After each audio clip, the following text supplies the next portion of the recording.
Jamaica is a highly prospective target area for different kinds of deposits in an island arc terrain. As probably the most widespread, intensive, and in-depth exploration program that's ever been carried out in this island. 5 or 6 years worth of work into just 2. No one else has ever done this before. There has been historic work on the island, trending back 150 years. I think they're getting excited, as we are, so stay tuned.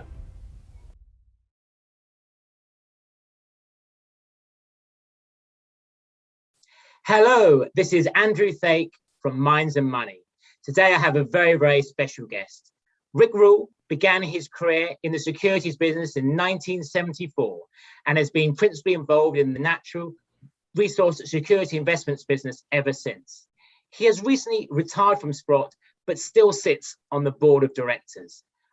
So Rick, why are you retiring? Well, a few reasons, Andrew. As you point out, I've been in the business since 1974. I'm now 68 years of age, and I decided to walk out as opposed to be dragged out of the business. For me, redirection might be a better phrase than retirement, in the sense that I'll give up any regulated role in the business. I'll give up my FINRA regulated broker's license, as an example. And I'll lose any managerial responsibility within Sprott. As you point out, I'll stay on the board. I'm keeping one private client, myself, who I know well, who isn't much aggravation. I'll sub-advise a few of the Sprott products, and I'll continue to act as a mentor to portfolio managers and wealth managers. In addition, the business that was known as Sprott US Media, including the Sprott Vancouver Natural Resources Investment Symposium, goes with me. So I will continue to be active in that business, rebranded as Rule Investment Media. As I say, retirement is a redirection for me as opposed to an exit. Mm-hmm. So just kind of like looking back on your career, we're obviously now in a precious metals bull market. You've probably been through about 4 bull markets and probably about 4 downturns. How does this bull market compare to previous ones? Strange, oddly similar. I would suggest in terms of precious metals bull markets that there have been 2 that really qualified in my career. 1970 to 1981, an epic bull market, and then 2000 to 2011, another epic bull market. There have certainly been other shorter recoveries, but in my experience, the real bull markets have been much longer in duration than people give them credit for, and much greater in terms of dimension too. This bull market is acting similarly too, because the cyclical decline that we're seeing in the secular bull market, the decline in the gold prices, and the more precipitous decline in gold equities, is something that happened fairly frequently in the 2 prior bull markets of my career. So the truth is, this one is unfolding really very much as earlier ones had. Mm-hmm. And just kind of like looking specifically at sort of like gold and silver, where do you think gold and silver is like heading for the rest of 2021? Are there any kind of key trends that you can pick out? My suspicion is in the very near term that the U.S. Fed will let interest rates rise a little more, which will be hard on gold and silver prices in the near term. I don't believe that the interest rate rises will be anything like permanent, however.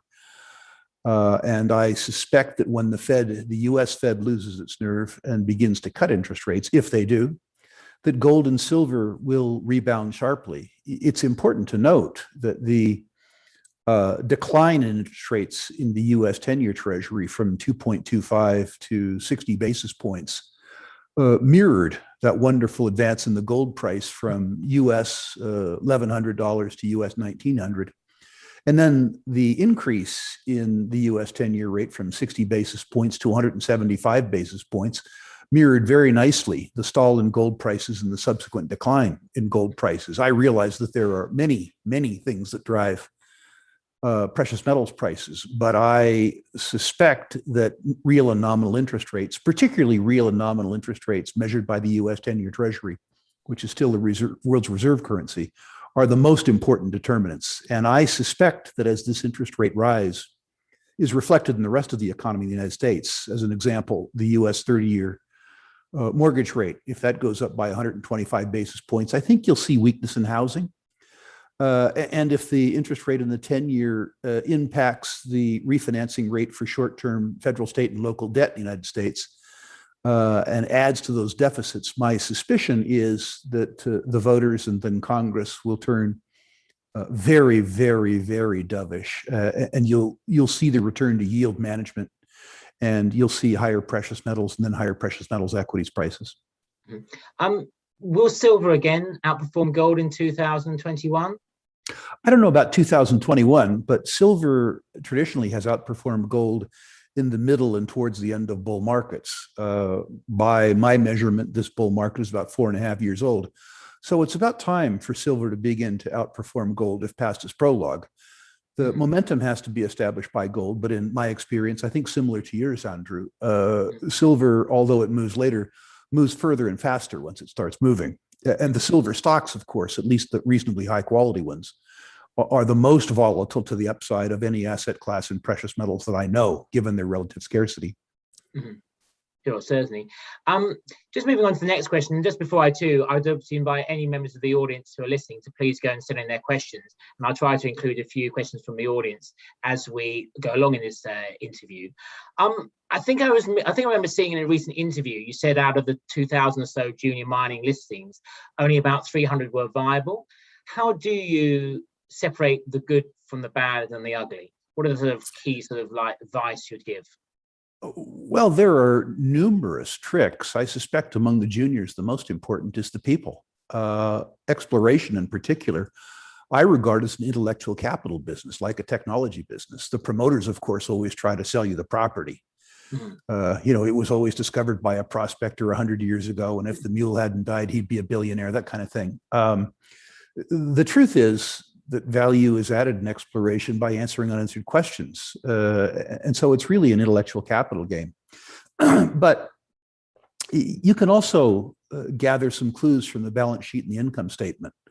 What is the proportion of total expenditure spent on G&A? How much goes in the ground and how much goes in G&A? We had a young intern some years ago pull 25 TSXV juniors at random. And I'm not trying to say that 25 is a representative sample, but of those 25, the average junior spent 65% of capital raised on general and administrative expense. 35% went into the ground. I mean, that was shocking. Absolutely shocking. So I think that's useful. And the third piece of advice I would give, I suspect, is relevance. You take big risks in small companies, and so you need to get a big reward. Unfortunately, sometimes people look for small mines and they find them. Small mines can never only make small money, but they have the same risks as big deposits. So I think it's important to have serially successful people in your side. I think it's important to look at how they spend the money. And I think it's important that in American baseball parlance, that they're swinging for the fence. Yeah. Has the quality of management of cash balance sheets amongst the juniors become better since you started the business in 1974? How they kind of like learned from their previous mistakes? No. Or do you still see the same? No. Same old. They are profligate and idiotic at the top of the cycle and merely idiotic at the bottom of the cycle. I'm not talking about all of them, by the way. What I have seen is a tremendous upgrade in the quality of technical managements that are available among the juniors. You still have many juniors that are an amalgam of butchers, bakers, and candlestick makers, no real talent. But the best juniors, in terms of their technical talent, are incomparably better than what we saw 40 years ago. Sure.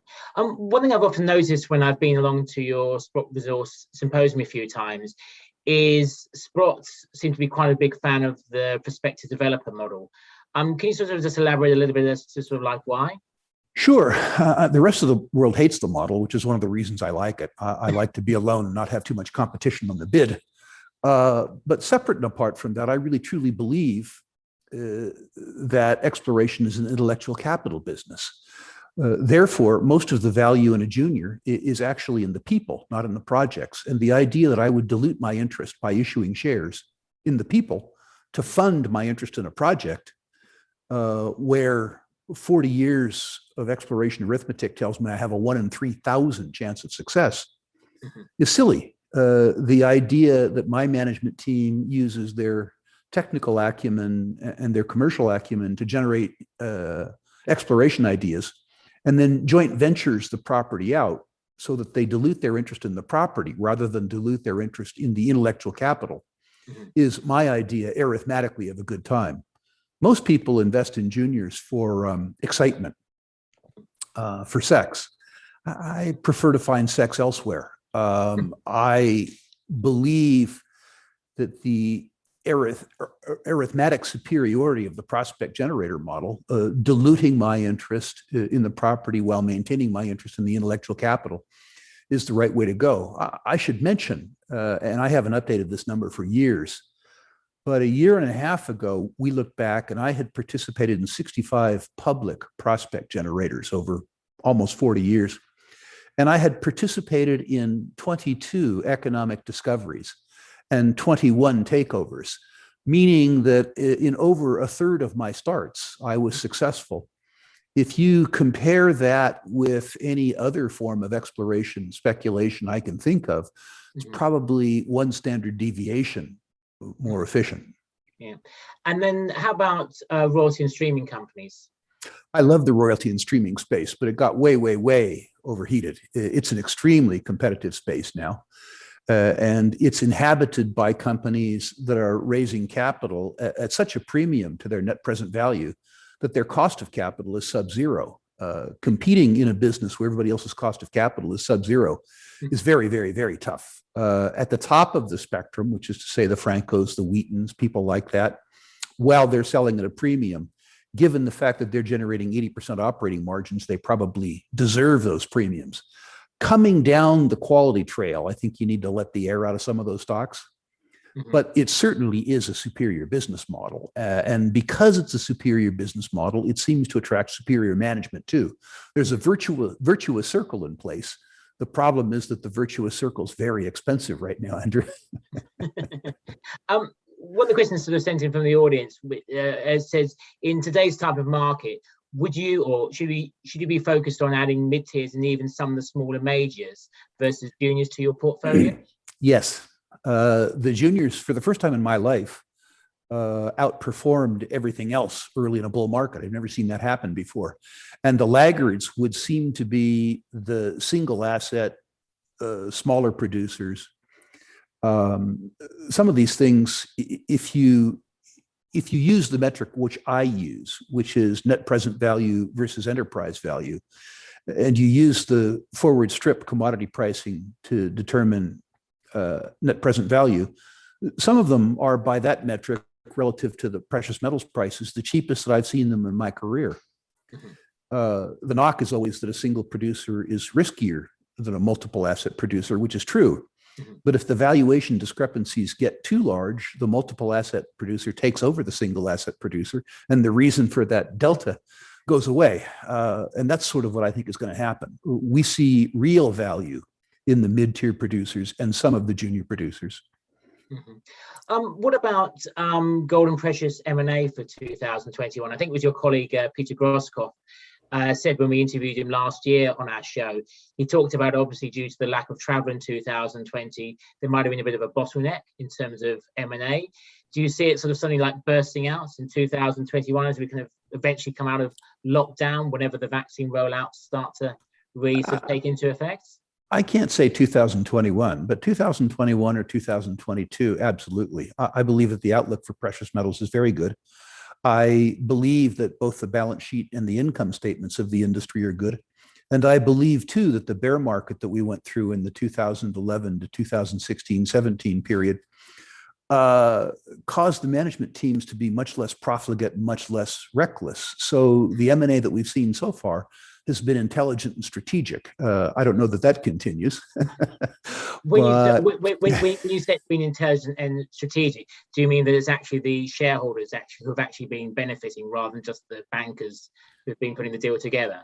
I do. You know, there were so many excesses in the 2000 to 2011 bull market, so many stupid acquisitions, so many stupid development proposals that probably 70% of the management teams in the sector were allowed to pursue other employment opportunities. And I think that caused this generation of managers to be more sober with regards to the allocation of capital, which has benefited the sector. The M&A that's taken place has either been strategic or often at no premium, true mergers. And I think you have this wonderful situation right now where the company being taken over benefits, but it's accretive to the one who takes them over. So it benefits both the acquired company and the acquiring company. And that's a spectacular circumstance, given my own outlook for the precious metals equity sector. Sure. Changing sort of like tax, sort of like a little bit. I know that a number of our viewers listening in kind of like would be keen to know, what are your views on Bitcoin? I would not describe myself as an expert on Bitcoin. Remember, we began this discussion by saying I'm 68 years old. I did manage actually to navigate Coinbase and buy some, which was cool, and sold some and got paid, which was all cool. I understand the value proposition, which is basically in the network and the technology and the alleged frictionless nature of the exchange. I don't see it as a competitor to gold, particularly. I see them as more complementary than competitive asset classes, except among the hyper speculative crowd. But the value propositions are different. Bitcoin is a method of payment, and gold is payment in and of itself. They also have, relative to other asset classes around the world, both of them, precious metals and Bitcoin, infinitesimal market capitalizations. Bitcoin's market capitalization is about $1 trillion against total savings and investment assets worldwide of $450 trillion. I suspect if gold, or rather precious metals, has a rival in portfolios as a method of shielding those portfolios from depreciation of purchasing power of currencies, it would probably be general equities ETFs. People have looked through 40 years of a bull market, and they've come to believe that an S&P 500 ETF has enough pricing power that it's a savings mechanism. I'm not saying it is or it isn't, but if you're looking at Bitcoin as a competitor to gold, I think the S&P 500 is probably a more popularly employed alternative to gold. Sure. Another sort of question that's sort of like being sent in. How many names should an average retail investor own? That's a great question. I should preface that by saying one of the things that I do as a service for retail investors is I personally rank their natural resource portfolios if they send them to me. I rank them 1 to 10, 1 being best, 10 being worst. I ranked 22,000 portfolios in 2020. And what I noticed is that most speculators own way too many companies, way more than they could follow. Some of them own more companies than Sprott can follow, with 200 employees worldwide.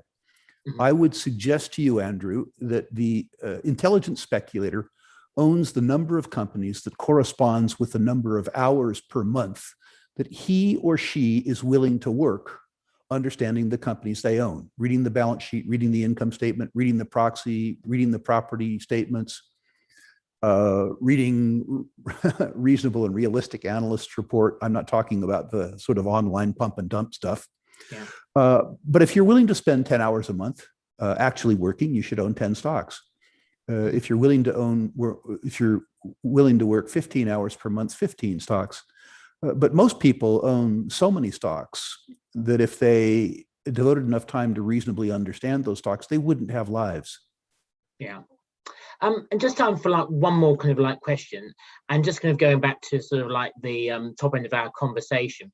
Throughout your career, if you could name one role model that has gone and inspired you, who would it be and why?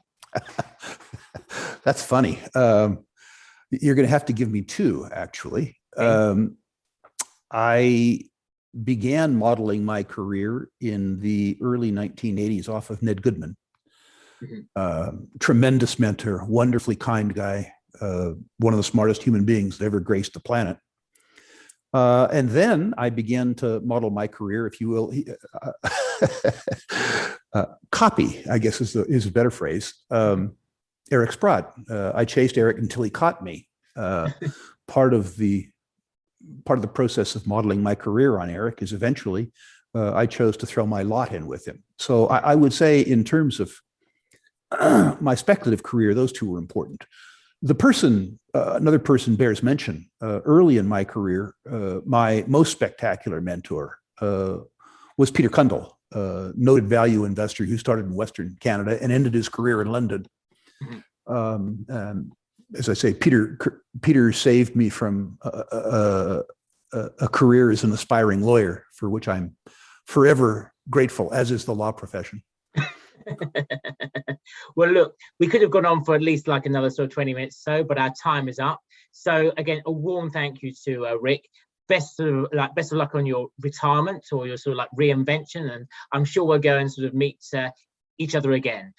Thank you very much. That was Andrew Thake from Minds and Money with Rick Rule.